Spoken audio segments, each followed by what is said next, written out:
ఇక్కడ కనిపిస్తున్న ఈ ముగ్గురు షాప్ కాడ కూర్చోబెడితే కామ్గా ఉండకుండా ఇక్కడ తీసుకొచ్చి ఎవరు ఉయ్యాల వాడు కూర్చొని బిజీగా ఫోన్లు చూసుకుంటున్నారు.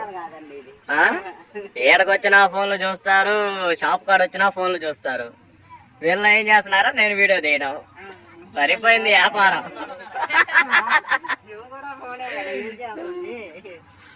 మీ గ్యాంగ్ లో మీరు ఇలాంటి వాళ్ళు ఉంటారు కన్ఫర్మ్డ్ గా. అదే ఇలాంటి వాళ్ళు ఉంటాడు, ఇలాంటి వాడు ఉంటాడు. అది